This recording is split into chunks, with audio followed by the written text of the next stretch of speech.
Boa tarde, professor Mateus, tudo bem? Professor Mateus, ele é professor, teólogo, né, estudioso do judaísmo, né, acadêmico do curso de História. Né, esse trimestre, na lição, nós estamos abordando um pouco sobre mordomia, administração de finanças. Né? E a gente sabe que, ao longo da história, foram produzidas moedas, foram produzidas cédulas, e tem cédulas que estão, e tem moedas que estão contextualizadas com a história da Bíblia, com a história do povo judaico, né? E nós, como seres humanos, nós fomos colocados por Deus para sermos administradores dos bens que Deus colocou em nossas mãos. Daqui a pouco, na abordagem da lição, nós vamos mostrar essas moedinhas que estão aqui, que chama prutá, ou prutote, né? Ou seja, eram moedas antigas do judaísmo, né? Só para ter ideia, essas moedas aqui, 10 moedas dessas, a gente comprava uma fatia de pão. Vê que o valor dela era bem baixo, né? E a gente daqui a pouco na lição vai abordar, né? Mas existiam naquele contexto, há 2000 anos atrás, há mais de 2000 anos atrás, tinha moedas que circulavam. E o estudo, né, das moedas é a numismática, né, que estuda as moedas, da organização dela, o valor dessas moedas. Mateus, quais são as moedas que você poderia nos apresentar aqui para introduzir a nossa lição, que fazem parte da história do povo de Deus? Então, professor, pessoal, bom dia, boa tarde, boa noite. Sobre moedas, nós temos 3 que são muito famosas, né? Bom, no caso tem uma muito famosa, que é a moeda judaica-capta, que ela foi feita no ano 70, né, 70 depois de Cristo, quando Roma ela esmaga essa revolta que há em Israel, né? Então ela arrasa a cidade, depois destrói o templo e faz essa moeda, né? Essa moeda que tem no verso o rosto do César, no caso o Vespasiano. Tem também, né, no outro lado um romano, no caso o soldado romano, do lado de uma mulher judia enlutada, e ela está debaixo de uma tamareira, né, de uma árvore típica de Israel, símbolo também de Jericó. Ela está lamentando, né, ela está chorando como sinal, enfim, de luto pela sua cidade, pelo seu povo que foi morto pelos romanos, né? Então é um símbolo não só de força romana, como também de força de cultura, né? A sua cultura ela é superior a essa oriental, né? No caso, a outra moeda, nós temos essa aqui, a imagem que representa o templo de Jerusalém, né? O Beit HaMikdash, escrito em cima Jerusalém em hebraico antigo, né? Em paleohebraico, e ela foi cunhada no ano 132 dessa era, né? E ela mostra aberto o templo, e lá dentro nós temos a Arca da Aliança, o Aron Nabrit, né? Também abertos, mostrando que o povo judeu não se esqueceu da sua cultura nem do templo. O templo aqui já era só lembranças, né? Já havia sido arrasado por Tito, mas ainda estava na memória do povo judeu, né? Uma outra moeda, essa aqui, que representa Sukkot, né? Que tem um fecho de Sukkot, que é a nossa Páscoa, né? Nossa Pêssar também tem essa simbologia, que é o quê? Que é liberdade, que é fuga do Egito, né? Como se tivesse passando uma ideia, olha, não desista, porque tu fosse escravo no Egito. Então Roma também é só mais um que vamos também superar. E em cima também está escrito em hebraico, no caso em paleohebraico, na língua que foi feita a Bíblia, ou seja, é um apelo ao sagrado, né? Então tá escrito em hebraico Shana Achat Legulai Israel, ano 1 da redenção de Israel. Então se começa um outro calendário que é para esquecer a guerra, né, contra Roma. Depois tem outra moeda que é a Shana Beit Lecherutz Israel, né? Ano 2 da libertação de Israel, né? Então continua a saga na guerra contra Roma. Mas por que se faz outro calendário? Qual que foi a grande mitzvah, no caso mandamento depois do Êxodo? Foi fazer um novo calendário, porque a vida recomeçou. Então eles recomeçam outra vez na época de Roma. Depois disso, Roma esmaga, né, Bar Kokhba, mata Rabino Akiva, né? No caso, que mata Akiva é o próprio Adriano, né?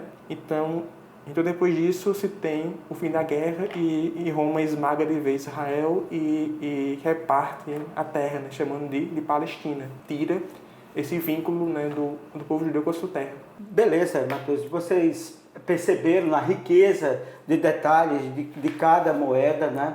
O contexto histórico, social, né, e político que essas moedas foram utilizadas. Hoje nós vamos mostrar qual a verdadeira oferta que nós podemos oferecer para Deus, oferecer para que assim nós possamos entender e compreender que colocar Deus em primeiro lugar é relevante, é significativo e que nós possamos ser ofertas vivas para o Senhor. Que essas histórias possam fazer parte da nossa memória, que nós possamos valorizar aquilo que Deus nos concedeu como oportunidade de sermos os seus administradores fiéis. Hoje nós temos uma lição extraordinária com a historiadora e professora Jeane. Ela vai nos trazer experiências, relatos importantes. Vem comigo no estudo da lição Administradores Fiéis, que é o título da lição, e o desta semana é exatamente oferta para Jesus. Vem comigo e bom estudo.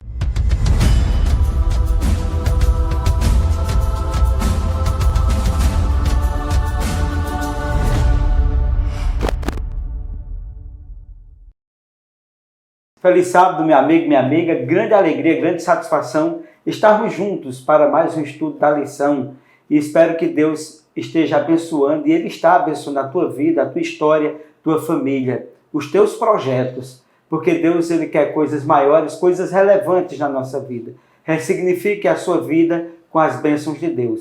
Hoje nós temos mais um estudo. E o estudo de hoje nós temos a professora Jeane, que é historiadora, uma mulher participando do nosso projeto, uma mulher participando aqui da recapitulação da Escola Sabatina. Feliz sábado, professora Jeane, seja bem-vinda. Como é que está? Está bem? Estou bem, feliz sábado. Obrigada pelo convite, Matusalém. É um prazer estar aqui. Prazer é nosso. E Jeane, lição maravilhosa, fala sobre oferta, né? E nós somos uma oferta para Deus. Acho que a maior de todas as ofertas que Deus Ele quer da gente é a nossa própria pessoa, né? Mas tem outras formas de nós reconhecermos quem é Deus em nossa vida. E aqui na Bíblia, no Salmo 116, no versículo 12 e 14, diz o seguinte: que darei ao Senhor por todos os benefícios para comigo. Tomarei o cálice da salvação, invocarei o nome do Senhor, cumprirei os meus votos ao Senhor, na presença de todo o povo. Que coisa linda, né? Que darei ao Senhor. Como é que você poderia introduzir já nessa lição? Eu acredito que a lição ela também começa a dizer isso pra gente, né? Qual é a motivação que você tem para doar? E o que é essa oferta em si? E eu acho que o casamento que a lição faz é perfeita, né? De colocar a oferta e a sua motivação. Às vezes a gente acha que a oferta é uma forma obrigatória de dar. Tipo assim, eu devolvi o dízimo, mas eu também eu me sinto obrigado para isso. Mas aí você acabou de ler um verso que diz sobre isso, ou seja, eu vou dar a Deus porque eu recebo de Deus bênção. É uma condição? Não, é um agradecimento, né? A motivação que eu acredito aí é esse agradecimento. De graça você recebeu e de graça você dá pelas bênçãos alcançadas. É uma forma de reconhecimento ao Deus Criador, mantenedor, Salvador. Não é? Então isso é maravilhoso. No domingo fala sobre a motivação para doar. E ali no Mateus, no capítulo 6, versículo 31, 34, diz: portanto, não vos inquieteis dizendo que comeremos, que beberemos, ou como nos vestiremos, porque os gentios é que procuram todas estas coisas. Pois vosso Pai Celeste sabe do que necessitais de todas elas. Buscai em primeiro lugar o reino de Deus e a sua justiça, e todas essas coisas vos serão acrescentadas. Portanto, não vos inquieteis com o dia de amanhã, pois o amanhã trará os seus cuidados. Basta a cada dia o seu próprio mal. E tem uma pergunta, né, relevante na lição. O que Deus promete fazer por nós se lhes obedecermos? É egoísmo de nossa parte reivindicar as promessas de Deus, Jeane? Aí vamos lá para o ponto, né? Porque o que é que eu vou dar ao Senhor? Eu acho lindo quando ele diz assim, Deus, ele cuida da gente. Isso é perfeito. Ele está cuidando da gente. E a oferta, ela vem como... Eu acredito que às vezes a gente fica pensando assim, eu vou devolver para conseguir algo. E aí é quando ele faz essa pergunta aqui, é egoísmo eu pensar em devolver ou ofertar para receber algo? Exato. É pecado, mas aí é que tá. É por isso que o tema da lição no domingo diz isso. Qual a motivação? Você está indo para a igreja para levar uma oferta por levar? Ou você está indo para a igreja por um ato de adoração junto com essa oferta? Né? Aí vamos lá, a oferta foi entregue, ok. Mas você está reivindicando, não, estou entregando aqui a oferta, você vai me dar o quê? Em troca dessa oferta. Né? E aí quando a Bíblia diz, ele cuida das aves, ele cuida dos lírios e ele vai cuidar de você também. Exato. Ele vai cuidar. Quando a gente coloca Deus em primeiro lugar, né? É claro que o texto é maravilhoso, né? E a gente pode reivindicar essas promessas de Deus? É pecado reivindicar? Não, não é pecado. Não é um pecado, mas é algo que é um processo. Eu diria que é um processo, é um caminho, não uma condição. Volto a repetir. A gente às vezes está em cristianismo achando que eu estou aqui e eu tenho que receber. Não, a bênção ela virá, porque é um caminho. Nós estamos fazendo a vontade de Deus. E conforme nós fazemos a vontade de Deus, Deus é o quê? Onisciente. Seria uma consequência, né? Justamente. Uma consequência, e a gente pode pedir que Deus abençoe a vida da gente. Porque quando a gente fala em prosperidade, não é só prosperidade de dinheiro, não. Não. A prosperidade ela está em vários âmbitos. Tem uma música de um grupo chamado 4x1 que ele diz o seguinte, que nós vamos surpreender o coração de Deus. E eu acho isso lindo. E a gente pode usar aqui com essa questão da oferta. Ou seja, eu posso... Mas como é que eu vou surpreender? Deus já é onisciente, sabe todas as coisas. Como é que eu consigo fazer isso? Eu consigo fazer quando eu coloco esse Deus em primeiro lugar, quando eu faço a vontade dele. Exatamente, é maravilhoso essa questão, né? Então, portanto, na parte de segunda-feira, né, diz aqui qual é a proporção das ofertas, né? E em Deuteronômio, capítulo 16, verso 17, diz: cada um oferecerá na proporção em que possa dar, segundo a bênção que o Senhor, seu Deus, lhe houver concedido. Com base nessa pergunta, qual critério Deus dá como base para o valor das ofertas que nós ofereceremos para Ele? Qual foi a bênção que você recebeu? Como é que está essa bênção? Exatamente, ela se renova de muitas formas. Justamente. E de muitas maneiras. E a gente vai vendo ao longo da lição que ele vai revelando isso para você.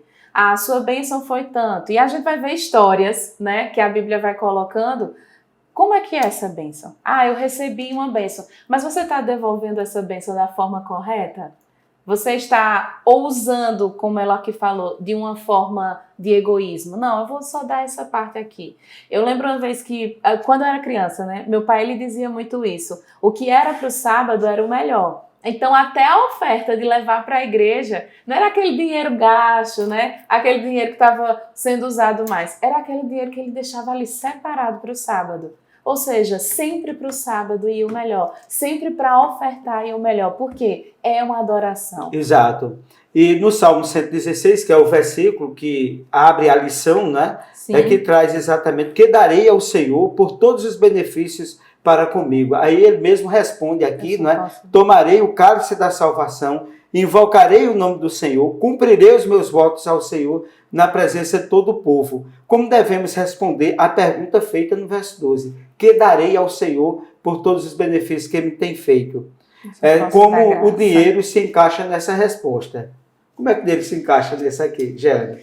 Eu posso dar, a continuação, a gente pode até dizer assim, que eu posso dar é graça, né? O que eu recebo de graça, eu vou dar de graça. Então, todos os tributos são de Deus, as primícias são de Deus, Deus nos dá. Eu acho isso lindo. Deus, ele nos dá e nós vamos só entregar aquilo de graça a ele. Em forma de reconhecimento. De reconhecimento, né? Pelo que ele faz por nós. Exato. Bom, na terça-feira aqui traz oferta de adoração, né? O título. E em 1 Crônicas, capítulo 16, 29, diz o seguinte: tributai ao Senhor a glória devida ao seu nome, trazei oferendas e entrai nos seus átrios, adorai o Senhor na beleza de sua santidade. No Salmo 96, versículo 8 e 9 diz: tributai ao Senhor a glória devida ao seu nome, trazei oferendas e entrai nos seus átrios, adorai o Senhor na beleza da sua santidade, tremei diante dele toda a terra. Né? Então, como aplicamos os princípios expressos nesses textos bíblicos à nossa experiência de adoração a Deus? Eu acho lindo quando ele diz aí, tem duas coisas. Primeiro, adorar a Deus na beleza da sua santidade. Segundo, tributar, ou seja, render a Deus o que você tem. Né? E outra coisa também, a lição ela fala uma coisa bem legal. O significado de ofertar em inglês, que é o quê? É aplicar a oferta com as minhas palavras, conforme as minhas palavras. Então, se a gente juntar com a da segunda, a gente vai ver aí um elo, né, ligando. Ou seja, como eu oferto é como eu falo, o que eu vivo. O que eu estou vivendo, eu dar uma oferta por dar, Deus não vai aceitar, Matusalém. Exato. Ele não vai aceitar em momento algum. Por isso que quando ele chega aí, diz assim, tributar, renda a Deus essa oferta, ou seja, entregue realmente com o seu coração. Faça como os anjos fazem, que adoram a Deus na beleza da sua santidade. E aí a gente vai juntar, porque oferta é adoração. Eu não só oferto o meu corpo, eu só não oferto os meus bens. Eu oferto também, essa oferta que eu levo, ela também é uma adoração. No dia que a gente, como cristão, entender que oferta é adoração, que isso é junto, aí a gente vai entender e levar com amor. Né? Exatamente, com seriedade e, acima de tudo, com alegria também, com felicidade. Até porque a Bíblia diz, Deus ama ao que dá com alegria. Então, né? a gente consegue entender aí que a oferta ela vai andar junto com a alegria, com o amor, né? Com as primícias de Deus. O que é que eu tenho entregado? Eu acredito que a gente releva e deixa muito de lado essas coisas de Deus. Se realmente com a nossa palavra, com o nosso corpo, com o nosso ser, não só de palavras vãs, mas de fato de ação, a nossa oferta vai ser aceita. E a própria mensagem, a lição tem um verso lá, né, eu acredito que eu não lembro o livro de Ellen White, mas se não for, se estiver errado, é Desejado Todas as Nações, que ela diz que não adianta levar essa oferta, em hipótese nenhuma, nem leve essa oferta para a casa de Deus, que ele não vai aceitar, se você não leva de coração. Exato. Agora entra uma das experiências interessantes, né, na quarta-feira da Bíblia, que Deus observa as nossas ofertas. Você já introduziu isso aí, quando diz assim, a gente não leva de coração, Deus não vai aceitar. Não. E em Marcos, capítulo 12, versículo 41, 44, assentado diante do gasofilácio, observava Jesus como o povo lançava ali as moedas. Ora, muitos ricos depositavam grandes quantias. Vindo, porém, uma viúva pobre, depositou duas pequenas moedas, correspondentes a um quadrante. E chamando os seus discípulos, disse-lhes, em verdade vos digo, que esta viúva pobre depositou no gasofilácio mais do que os que fizeram todos os ofertantes. Porque todos eles ofertavam do que lhes sobrava. Ela, porém, da sua pobreza, deu tudo quanto possuía, todo o seu sustento. Ô, Matusalém, eu acho legal olhar ter essa Vou pegar visão. Aqui uma pega coisa... aí, quando você pega, eu só queria que a gente pudesse ter assim uma noção. Sim. A gente tem 3 visões aí, e eu acho show a narrativa que ele faz aqui, né? E a gente tem a visão de Jesus, primeiramente, ele vendo a cena acontecer. Ele chama os discípulos para verem, né? Então a gente tem essa segunda cena deles vendo aquela cena e agora a gente lendo a Bíblia, vendo essa cena acontecer. A narração ela é perfeita, parece que a gente tá lá junto vendo tudo isso acontecer. E aí é quando casa isso aí que a gente falou, né? Ela trouxe o que ela tinha, né? Ela entregou o que ela tinha. E aí você vai mostrar agora. Olha o que é que ela tinha, pessoal. Ela tinha 2 dessas aqui. Aqui tem 10. Essas 10 aqui eram moedas de bronze antiga, que é o prutá, né, como era conhecida. Olha que legal. Coisa bacana, coisa massa. Só aqui no canal da gente você vê isso, tá certo? Nem no canal do Rodrigo Silva você vê uma coisa tão interessante, viu? né? Tão interessante. Ou seja, se fosse 10 moedinhas dessa, ela compraria um pedaço de pão, uma fatia de pão e com 2. Mas ela entregou só 2. Ela entregou 2, ou seja, que era tudo que ela tinha. Isso. Era tudo que ela tinha, não dava para comprar nem um pedaço de pão. E aí, Matusalém, a quantidade que a gente oferta que importa para Deus, né? Jesus, ele observou que ia jogando do gasofilácio, né, ali no recipiente que recebia as moedas, né? E Jesus se alegrou, né? Jesus, ele quis ensinar ali, né? Ele demonstrou uma grande alegria, um reconhecimento, né? De porque os outros ricos deram do que sobrava. Sim. E ela deu do tudo, do pouco que ela tinha, ou do nada que ela tinha. E aí, a gente tem várias coisas para a gente aprender. Primeiro, ele estava ensinando ali, para de achar que a quantidade que você devolve que influencia no que vai agradar a Deus. Né? Exatamente. Primeira coisa. Outra coisa, era tudo que ela tinha. E ela deu. Exatamente. E às vezes a gente fica o quê? Regando para não dar, não. Só o que sobra, né? Isso. A gente só quer dar o que sobra. Não, às vezes a gente até é fiel no dízimo, mas a oferta a gente negligencia.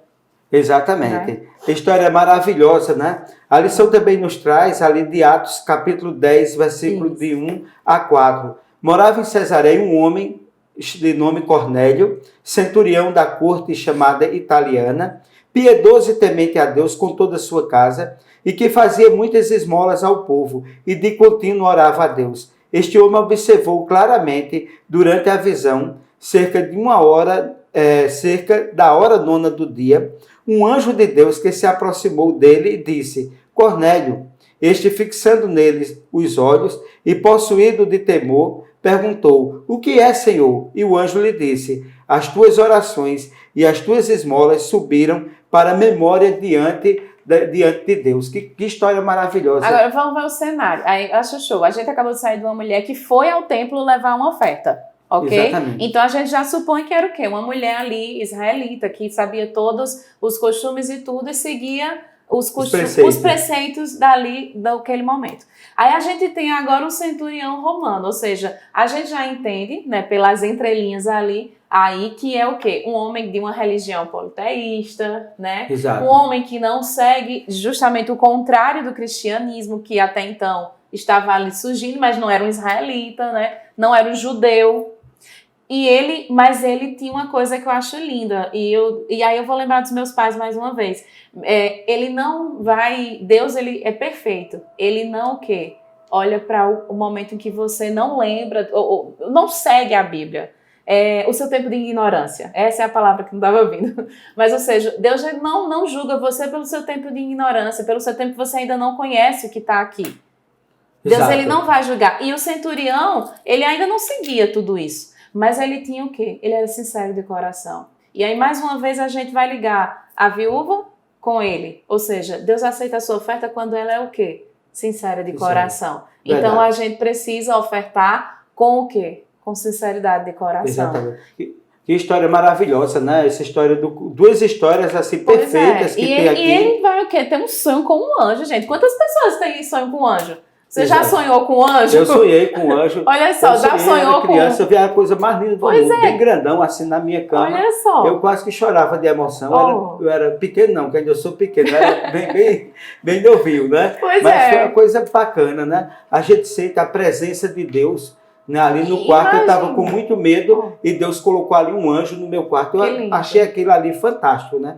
Foi uma experiência maravilhosa. E imagina ele, né? Tipo assim, ele não ter contato com isso. E de repente Deus se revelar a ele através disso. A partir dali, com certeza, a vida dele foi outra. Bom, aí entrando na parte final da lição, que é de quinta-feira, projetos especiais, oferta do porte grande, né? Em Marcos capítulo 14, versículo 3 e 9, diz: Estando ele em Betânia, reclinado à mesa, em casa de Sião, o leproso, veio uma mulher trazendo um vaso de alabastro, com preciosíssimo perfume e nardo puro, e quebrando o alabastro, derramou o bálsamo sobre a cabeça de Jesus. Indagaram-lhes alguns entre si e diziam: Para que este desperdício de bálsamo? Porque este perfume poderia ser vendido por mais de 300 denários e dar-se aos pobres. E murmuraram contra ela. Mas Jesus disse: Deixai-a, porque a molestais. Ela praticou boa ação para comigo. Portanto, os pobres sempre o tendes convosco. E quando quiserdes, podeis fazer-lhe bem. Mas a mim nem sempre me tendes. Ela fez o que pôde. Antecipou-se a ungir-me para a sepultura. Em verdade vos digo, onde for pregado em todo o mundo o evangelho, também será contado o que ela fez para a memória sua. Olha, para a gente que é historiador, você que gosta de história oral, da memória, né? Isso. Jesus está dizendo uma coisa maravilhosa, né? Do que aconteceria no futuro com aquele ato daquela mulher. Como é que você analisa o ato dessa mulher? Como você disse, eu gosto muito de olhar o todo. Eu gosto de ver... A cena principal disso aí que foi lido é o perfume sendo jogado na cabeça de Jesus, né? E depois ela... Enfim, essa é a cena. Mas se a gente olhar o todo, o que leva ela a fazer isso? E isso é a oferta que ela vai levar, né? A gente está falando aqui, o eixo acima é a oferta. Agora vamos destrinchar isso, Exato. né? Ou seja, a oferta dela não foi em dinheiro, né? A Exato. oferta dela foi em um perfume, do qual valeria o quê? Um salário de um ano todo, que são os 300 denários, ok? Então ela comprou, isso já a gente dá para ver que ou ela juntou, ou como, enfim, aí a gente vai cair em outro campo, que ela teria dinheiro, enfim, a gente vai por aí.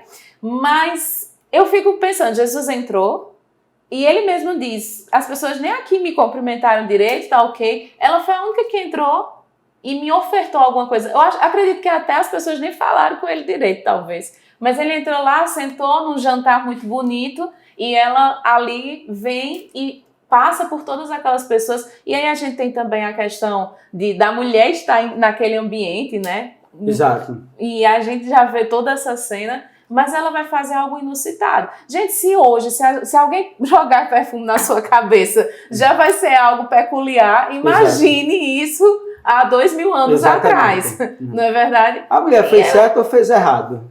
Ela fez certo porque ela agiu com o coração. E Deus, ele vê o quê?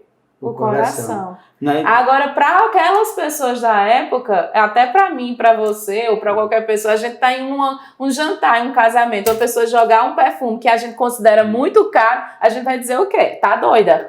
Ela não tá bem da cabeça, a gente vai cuidar dela. Mas para ela, Jesus era a coisa mais importante. Para as pessoas que a gente ama, a gente dá o melhor. E aí a gente pode dizer o quê? Que a adoração dela, né, quando a gente junta com a oferta, adorar a Deus é mais do que palavra, adorar a Deus é mais que repetições, adorar a Deus é muito mais do que a gente pensa, né? E o vaso de alabastro, ele precisava o quê? Ser quebrado, para que o perfume fosse exalado ali.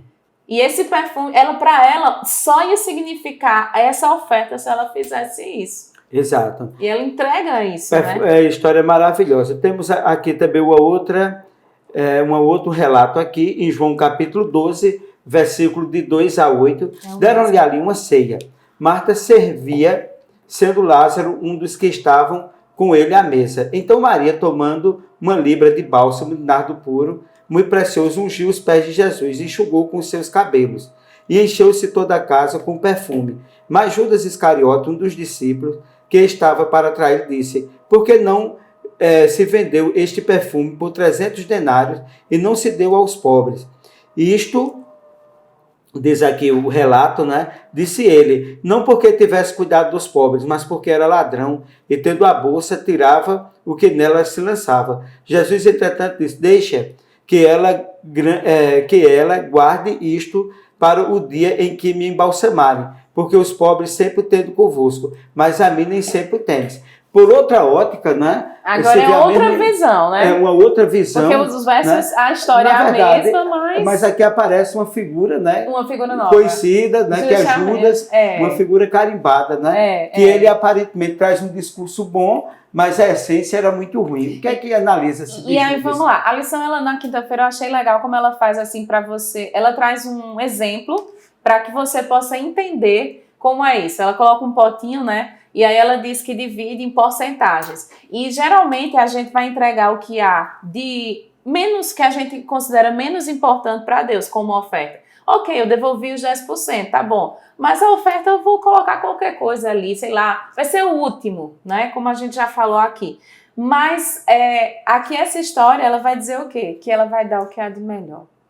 E ele coloca mais uma vez assim, você vê as duas visões, né? Desses versos, tanto em Marcos quanto João. Mas assim, o que a gente pode ver é que ele vem dizendo aqui, lembrando de quando Jesus disse para os discípulos que ele foi embora, né? Em Atos a gente vê isso, né? Tem o finalzinho da lição de quinta, vai falar sobre isso. Diz assim, ó, quando vocês forem, vão e deem o melhor para essas pessoas. E aí ele repete aquilo que a gente já sabe. De graça vocês receberam, de graça vocês receberam as palavras que vieram de Deus, de graça vocês viram os milagres acontecer, então de graça deem. Não cobrem nada pelo que vocês vão fazer. Eu não vou estar mais aqui. Eu não vou estar aqui com vocês. Então agora é com vocês fazerem isso. Né? Ou seja, ele quis dizer assim, agora vocês vão ofertar para as pessoas também. E se as pessoas quiserem devolver, porque eu fui curado, alguma coisa aconteceu aqui comigo. Não, porque você recebeu de graça. E aí é mais uma lição, né? E aí a gente vai fazendo essa ponte, como você disse aí. Mais uma vez eu digo, Matusalém, tem um louvor, né? Eu gosto muito disso. A gente tem que entender que a gente é adoração aqui dentro. Nós fomos Exato. feitos com adoração. Exato. Né? Ele diz até assim, que tem adoração no DNA da gente. Exato. Né? Então, se nós somos feitos de adoração, a todo instante e a todo momento nós estamos ofertando isso. Então, como a lição, ela quer muito enfatizar isso na nossa cabeça, inculcar na nossa cabeça, ei, preste atenção, não faz de todo jeito isso, não me entrega as coisas de todo jeito. Olha essas pessoas, olha a viúva, como ela entregou, olha o centurião, que não tinha nada a ver com o nosso meio, mas ele fez de bom coração. E eu ainda me revelei através de um sonho, né? Olha aqui essa mulher que quebrou um perfume caríssimo, ela fez algo tão inusitado para aquela época. Mas ela fez, ou seja, ela ofertou o que ela tinha. Ah, precisa ser só o dinheiro? Não, eu volto a repetir. A gente está falando do dinheiro nesse sentido, mas entenda que o dinheiro é o quê? Adoração.